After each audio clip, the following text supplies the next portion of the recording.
your main event.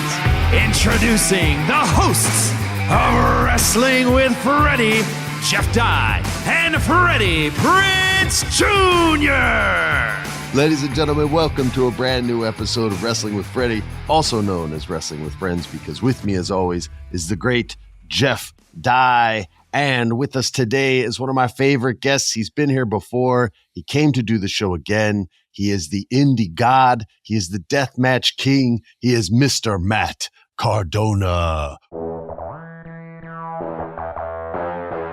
Welcome back, sir. How are you? I'm doing great. Thank you for having me. Just got back from the gym, did a little legs, got pump, sweet pump right now, you know?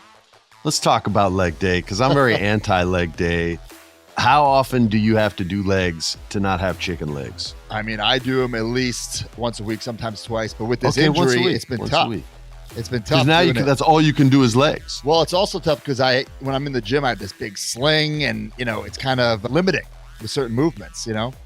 Let's talk about the injury. First of all, how far away are you from being done with physical therapy? I'm not going to tell anybody. I'm going to have that John Cena Royal Rumble return. Yeah. Okay, let's just say I'm a year away. Oh, yeah, I like that. I like that. So then I want to talk about the injury, because an injury for a professional wrestler is one thing. An injury for a professional wrestler in the indie scene is a very different thing. An injury for an actor is a very different thing. I've had plenty of surgeries, but I have guaranteed contracts if I get hurt, things like that, things to protect me. When you felt it go, was it something that happened in a match, or was it a nagging thing that you finally just said, shit, I have to get this cut open and taken care of?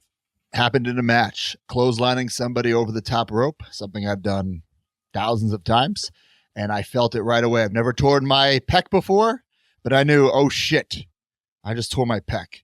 Obviously, I'm hoping that it's not it's not serious. I finished the match, and if you were in that audience, you could just hear me screaming, fuck, as soon as I went through the curtain, because I knew. Dang. And there is no good time in wrestling to get injured, but this was certainly not a good time. I've been on the indies for 4 years, was about to celebrate all the cool things I've done in 4 years, was about to drop this cool video on Monday. What I'm going to write, by the way, I have a torn fucking pec, you know? And like you said, like, no one's paying for this. I'm paying for this. I'm paying for the surgery. I'm paying for the rehab, but it is what it is, right? I mean, there's nothing I can do. I can't bitch and moan about it. Injuries happen. You know, I signed up for this knowing the risks, obviously. Got surgery right away. And the first 48 hours, instead of just like feeling sorry for myself or hanging out on the couch and watching Netflix, I was just on my calendar, on my computer, on my phone, rescheduling my summer, because I knew, well, I can't just have a vacation. What shows can I do that will want to bring me in to just talk trash, do commentary, whatever? So being an independent contractor, especially being on the indies, you know, I had to reach out to every promoter, be like, hey guys, I can't wrestle. Do you still want me? Cool. If not, I have to find another booking, because I got to pay bills and I got to keep that buzz alive, more importantly. Well, you've always been good at keeping momentum going and even starting momentum. I think you're kind of the blueprint for other wrestlers to follow from the time when you started to where you're at now. Did you see that as a plan when you started, or was it more of a dream that just kind of happened? Or was it, you know what I mean? Was it does that make sense or no? Sure. So I think you're talking about like the YouTube show I started back in the day. Yeah. So it was just one of those things that even back then, so this is what, 2011, I had been in WWE for a few years. And of course, that was my dream to be there, but it wasn't my dream to just be a guy on the roster. You know what I'm saying? Like, it's cool, right? It's awesome. I can say I'm a WWE superstar, but I didn't feel like I was a superstar. I've told the story so many times. I started this YouTube show because I wanted to create buzz. I wanted to get noticed by any means necessary. I either wanted to get noticed and pushed by WWE or get fired, and that buzz would like take me to TNA or something like that. So I knew there was some sort of risk involved. You know, I'm always trying to achieve more goals. Not that I'm not satisfied with what I've accomplished. Of course I am, but I'm a big dreamer, just like you guys, you know, and I feel like we only live once, and YOLO, right? But like, you have to go for it. Like, if not now, when? I'm going to let Jeff take over here, but I want you guys to first bond on something that you both have in common. I don't know if you've noticed, but behind each of you are shelves filled with wrestling action figures. Yes. Now, you may be more of an expert than Jeff, but Jeff's the most expert one I know, besides one other actor who's not here to defend himself, named Kieran Culkin, who had like over 5,000 action figures all in this one room in his New York apartment back in the day. I don't know if he still has them, but you're the only three people I know that still collect these. So by all means, if you want to dork out, or if you want to have a professional question for once, Jeff, please, by all means. Professional questions ain't my style, Freddie. That's just not what I do here. Also, I'm not huge into the action figures. I see that you have the Galoobs and the Mattels. Like you're a real wrestling action figure guy. I just like one series, and it's the WWF Hasbros. Got you right here, baby. Look, there I am. You knew that I like this. We've talked about it a few times together. We have. I'm a huge Hasbro guy. I want to start by saying that I do leg day every day. I want our listeners to know that these guys once a week, twice a week. I'm doing 2 a days. I make 75 hard look weak, dude. I'm doing all legs all day. You're the legacist. I'm the leg god. He's the indie god. Freddie's the rom-com god. But Jeff Dye, leg god. I like that. It's not true at all. I never work out. But I'm stoked to have you on this podcast, dude. I'm a fan. You're the man. The only reason I'm asking this question first is because you were talking about bills. You know, you get injured, you got the pec thing, you know that you're not going to be able to work for a little while. I don't know how long that takes. I've been with plenty of gals that get the boob jobs. I know how long those take. But for a pec job, I'm not sure how it works, Maddie. Doing the indie scene, like as for comedy, like we prefer some of these bar shows and these club shows, but they don't really compare to the bigger mainstream things that don't come around as often. Do you make more? Do you make less? Is it worth it? Like explain that to someone who doesn't know anything about that side of the scene. It's all situational, just like I'm sure it is with comedy, right? So for instance, GCW, right? If it wasn't for me doing these GCW shows, which if you watch a GCW show or you go to a GCW show, it looks like dog shit. Like the arena's horrible. Like sometimes they don't even have a curtain for the entrance, or there's no ring steps. If you're watching it on a streaming service, it's like terrible quality, right? But the environment is just so contagious, and the buzz that comes with it. So do I make less money on those shows? Sure, but the money I make from the exposure and the buzz from doing those shows makes up for the actual pay I'm getting from those shows. If that makes sense. I was just thinking, like, because like sometimes, like, we'll do gigs that are like the money's better, and then we're like, but I can't believe we're here. So I just was wondering if stuff like that happens where they're like, we're bringing in Matt, and you're like, I can't believe they're paying me for this, but we'll do it. I'll be a good sport. And there's certainly shows that I do in the middle of nowhere, United States, where I'm making a lot of money, but did this day exist in my life? Like there is not one tweet about it. There is no proof that this day existed in my life, but I'm getting paid for it and getting paid handsomely for it and selling a lot of merch, but there's no buzz. So I try to find, you got to have an equal balance between buzz and money. Maybe sometimes more so buzz than money. It's is it creatively more fulfilling? Oh my God, man. Like these past 4 years being outside WWE, let me just say, I am forever grateful for my time at WWE. It set me up for this run right now. But I don't care how you define success, by accolades, money, happiness. This has been the most successful I've ever been in my career, in my life. It's like I can do whatever I want. I can't get fired, right? I can, if you tell me a date on my calendar, I can tell you where I'm working, how much I'm getting paid. Chelsea, she gets called in for, by the way, you got to work NXT Tuesday. What? Like, I don't miss that schedule where they just call you and say, you have to be here, you have to be there. I was used to it for so long because that was my life, but I certainly don't miss being on call.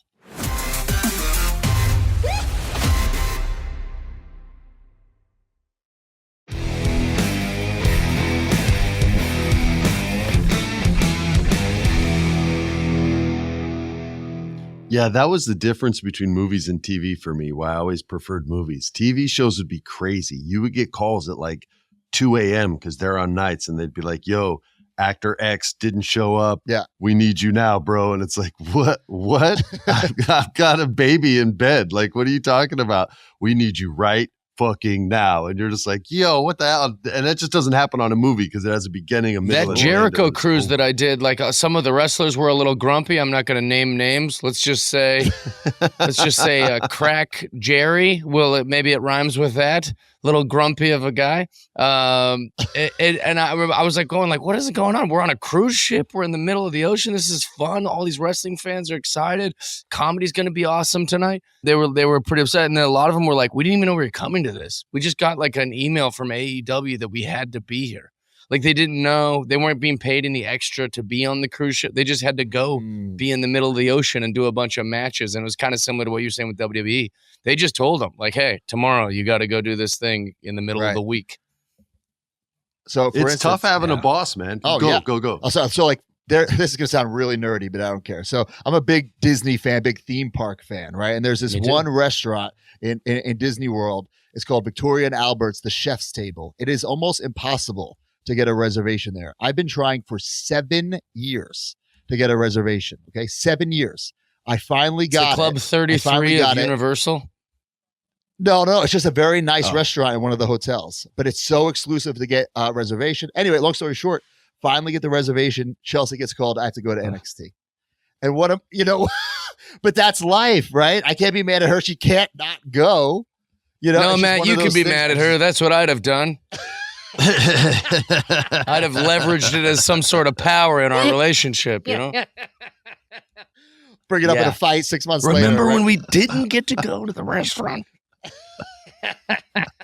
Yo, that was my life when Sarah was on Buffy back in the day, man. It was just because vampires only came out at night. So our dinner plans were fucked at least 3 times a week, man. They'd be like, nope, we need you in. I'd be like, son of a bitch. All right, go do your thing, girl. All right. And I know you've been asked this before. Is there a dream scenario, or what would it take for one of the major companies to get you to come back? Like what would that conversation sound like? Like I said, this has been the most successful I've been in my career, but I would be lying if I said I never wanted to wrestle at Madison Square Garden again or at WrestleMania again. And a few months ago, I had that match on AEW against Adam Cole and Edge. And just, man, I have goosebumps right now thinking about it. Like walking out in front of this jam-packed arena, not a bar. They went big for you, dude. Right. They went big for you. Right. And it was like everything I've done for 4 years has worked, right? To get a holy shit on my entrance, right? It just felt so great. We had a great match, and he was my dream opponent, so it made it so much more special. Listen, if Tony Khan called me or Triple H, I would, of course, have a conversation. But, I don't want to just be back to be back. Yeah. There's no guarantees in pro wrestling. I know that. But there needs to be some sort of intention, right? Also, as Jim Ross says, the cash and creative, the 2 C's, right? Yeah. Because I did the whole just be on the roster thing. And there's nothing wrong with that. If that's, if that's how you feed your family, if you're fine with that, that's fine. But for me, that's not what I want. I already did it. But I'd be lying if I said I wanted to end my career in GCW. You know what I'm saying? I certainly don't. I would love to end it in WWE or AEW. But at the same time, I don't feel like I'm close to the end yet. Even though I just turned 39, I feel like I haven't even reached That's my not peak. the end for wrestling. What do you for wrestling? No, right? No way. Wrestlers don't retire. They just die. There's no. Well, I don't want to do that. That's my point. You got about 40 more years of wrestling, bub. This is the middle. This is not the end. You talking about, and I like talking to you guys about this because I'm in the same thing. Your wife's also in professional wrestling. Yes. And like me and my wife doing the same job, that comes with pros and sometimes cons, right? The pros is they're usually the only human on earth that can understand what you're going through. Yes. They're the only human on earth that can put up with the schedule.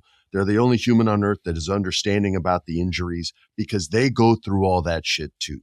And it always surprised me why so many actors split up because I'm like, yo, they're the only type of person that can get you. And then I talked to this actor who passed away. His name was Brian Dennehy. And he said, kid, the secret to a marriage is the setting and the diamond. Someone has to be the setting, the ring, and they have to let the diamond shine. And if you want to make this work, the two of you can't ever shine at the same time. Now, I don't think it's 100% true, but it's about 99% true to me. And Sarah and I have always found a good balance between her time and my time, her opportunities and my opportunities. In wrestling, these opportunities can come up at the exact same time. Y'all had to go through one when you guys were working together and all of a sudden the WWE called. How do you guys balance the wrestling life with the marriage life? How do you guys make it work? And I get it that marriage advice is like peanut butter. It doesn't work for everybody. But just for you guys, what have you found successful in it? Yeah. So like you said, we were doing our thing on the indies. Yeah, she was with me. We were probably together 99% of our bookings, right? And all the different promotions. And then she got the call to go back to WWE. And of course, you know, part of me is like, well, why not me? Right? Why not? Or why not me too? Right?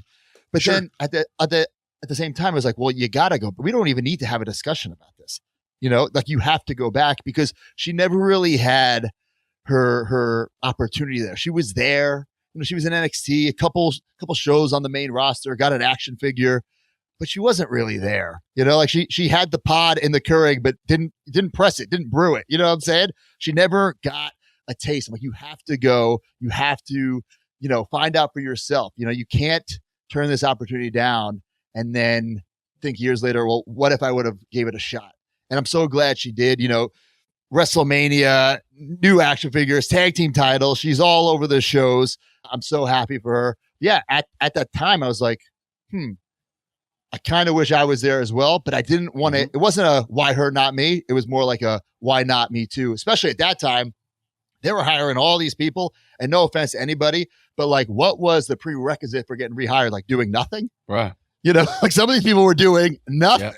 Like legit nothing. I'm like, I am the indies right now. I am the guy. But it is what it is. You know, everyone has a different path. Everyone has a different story. And it just kind of just added more fuel to my fire, you know? I've been getting into Japanese wrestling. Yeah. And I've never been that educated on it. I've only, like, I didn't know about like the Will Ospreays of the world or any of that. I saw him in an Instagram video and someone edited it so he had hair like a Super Saiyan in Japanese anime. That was my knowledge of that dude. He comes to AEW. I'm like, man, I gotta start watching this. I record it off the TV every week, but it just sits there and I never watch it. Is Japan a place that fascinates you or interests you in any way? Or is it just too friggin' far away from the family and the life that you've built here at home? So I had the opportunity last year to go over 3 times for a company called DDT, and I absolutely loved it. I love the culture there. I love the fans there. I love the style there. It just feels very old school to me, and I absolutely love it. Now, would I want to go for months at a time? That's a different conversation, right? Yeah. But I was getting brought in for these shows. Yeah, I spent a week there. I'd go to, you know, Tokyo Disneyland. I was having it was like a vacation and wrestling. So I love it over there. Would I want to spend like 6 months there? Not so sure about that.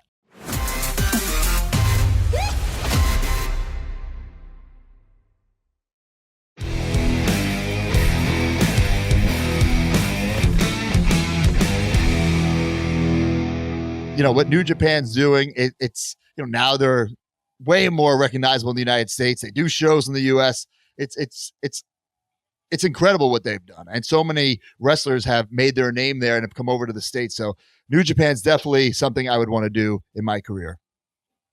Jeff, I have one more question, but if you have something, I got a bunch of stuff. Let's go. Throw it all. Let's do this. Well, I love that you married a wrestler because I'm jealous. Yeah. I would never even look at a female comedian. All right, here we go. You, my friend, you're the indie god, but you have so many belts. You've won so many belts. You're a fan of that kind of stuff. We're very, very similar. You know, I say if you're doing something, let's get carried away. If we're going to Disneyland, let's get the stupid ears. Let's do all the stuff. Let's get carried away. You can't be half pregnant. You know, you can't be half pregnant. Exactly. Let's go all in. You got to go all in. And I love that about you. But I and also some of the things I might ask you today, maybe you've covered on other podcasts, but it's new for our listeners. Sure. What's the best belt? Do you like the winged eagle? But not your best belt you've won, but just what is the best belt? The Winged Eagle is definitely my favorite. To me, it's iconic. Of course, I grew up in that era. You know, all my favorites held it, whether it be Hogan, Warrior, Macho Man, Bret Hart, Shawn Michaels, Austin. You know, to me, that's the WWE Championship. It's my favorite design. What about fun ones, though? Did you like the 24/7 belt? Did you think that's cool? Did you like the hardcore? No, Did you like the spin? The hardcore what I were you into? I loved the John Cena spinner. And then when I won the GCW title, I had a GCW spinner made. Nice. Purple strap, spinner, even the Velcro, because now WWE titles use Velcro and the buttons don't really strap up. So that was a big heat magnet in GCW. I tend to like all the crappy ones. Like for whatever reason, like the more gimmicky is, the more I'm on board. I love the 24/7. I liked the that one looked like a bootleg. I know it looked crappy, but I loved the idea of it. I kind of liked that it looked bootleg. I loved the 205 Live. I loved that belt. I thought it was cool. That's great. Well, the Winged Eagle is that's the right answer. But yeah, okay, good. I'm glad I passed that you test. nailed it. If you're comfortable on our Thursday show, so you guys don't get to hear it now, I would love to talk to you a little bit about my federation, because you're one of the first people I ever spoke to about it. Mm-hmm. I'd love to get advice as far as what do you think the mistakes that promoters make versus the good choices they make, to give listeners and people who still have that dream a little information based on your experience. Maybe we can even talk about you and me working together and us and our desire to do that. I don't mind spilling a little tea on Thursdays. We're gonna talk some cash and creative, Yeah, huh? Dude. How does $4 million over 12 months sound? What the fuck is I'm trying to that, help bro? That sounds great, Jeff. I love that. Hey, Jeff, you You're can be my my agent. representative. And we'll get you some I more don't have an action agent, but figures. Jeff, you might. Yes, I like that, Jeff. Damn. All right, I'll help with that part.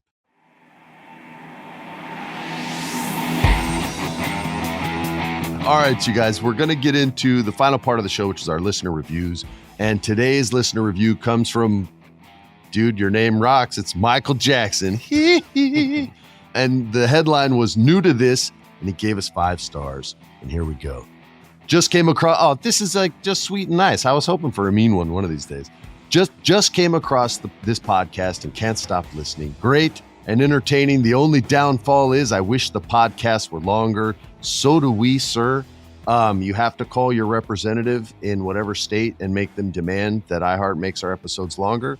This is a government issue. It's not my fault.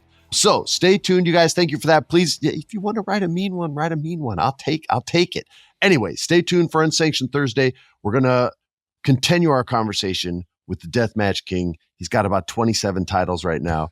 His name is Matt Cardona, and he's going to join us tomorrow on Unsanctioned Thursdays. Mr. Cardona, please let the people out there know where they can reach you if they want to harass or praise you. Oh, yeah. I got social media, Instagram. Is it called, is it Twitter? It's X, or is it X? dude. What are we calling it these days? X. Okay. At the Matt Cardona. And since I'm going to plug something, go to majorbendies.com. I have my own toy brand, my own toy company. We got these big rubber guys out, these Major Bendies. Get them at majorbendies.com. Maybe one day we'll make a Freddie and Jeff. Yeah. What do you think? I'm into that. Hell yeah. Once we get I'll take it, man. win our titles, dude. Once we get our tag team titles, podcast division. Thanks for listening, everybody. On behalf of Matthew Cardona, Jeffrey Dye, I'm Frederick Prinze, and this was Wrestling with Freddie. Peace. This has been a production of iHeart's My Cultura Podcast Network. For more podcasts from iHeartRadio, visit the iHeartRadio app, Apple Podcasts, or wherever you listen to your favorite shows.